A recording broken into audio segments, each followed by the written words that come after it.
মেলা করে সংসার সামনে শরীর সেরকম চলে না, তাও কার কাছে গিয়ে আহা উহু করব, সেরকম কেউ তো নেই আমার কপালে না।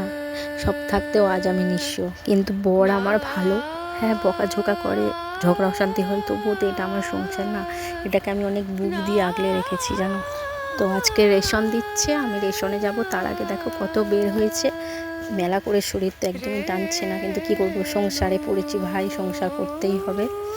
আর রেশনের কিছু নিইনি, চাল ডাল কারণ সব আছে। এই যে রেশনটা বিক্রি করে এই যে পয়সাটা পেলাম 300 টাকা বন্ধুরা, এটা দিয়ে আমি ফোন রিচার্জ করব। কারণ এই যে ফোন রিচার্জ করে তোমাদেরকে ভিডিও দিই আর তোমরা দেখো, আমার খুবই ভালো লাগে বন্ধুরা, খুব ভালো লাগে। আর আজকের আর উনুনে রান্না করার মতো শক্তি ছিল না, তাই জন্য আমি গ্যাসে রান্না করছিলাম। আমার দুঃখের কথা আর কাদেরকে বলবো বলো, কাকে বলবো, ওই জন্য তোমাদের কাছে শেয়ার করছি। ভালোও লাগছে। আর আজকে রান্না করেছিলাম ওই কি মাছ বলো, ওটাকে ভুলে যাচ্ছি, তোমরা দেখে নাও। আর চিংড়ি মাছ দিয়ে কুমড়ো পুঁই শাক ঘন্ট। আর এতগুলো জামা কাপড় আমি কেচেছি আজকের, ভাবো এই শরীর নিয়ে। তো বিকেলবেলা একটু মনটা ফ্রেশ করার জন্য একটু নতুন নাইটি পরেছিলাম, কিন্তু এত গরম আর সংসারে থেকে, সংসারের মধ্যখানে আমি একটু শান্তি একটু আনন্দ খুঁজে পাই। এই যে দেখো একটা সামান্য সেল থেকে কেনা নাইটি আমাকে কত আনন্দ দিচ্ছে। আর কি বলবো, তো জামা কাপড়গুলো পাট করে নিয়ে গুছিয়ে রাখি।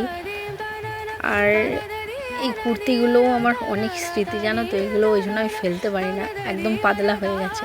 তো ভেবেছিলাম মেলায় যাব, কিন্তু মেলায় যাওয়া হয়নি, তাই সেজে গুজে শুয়ে আছি।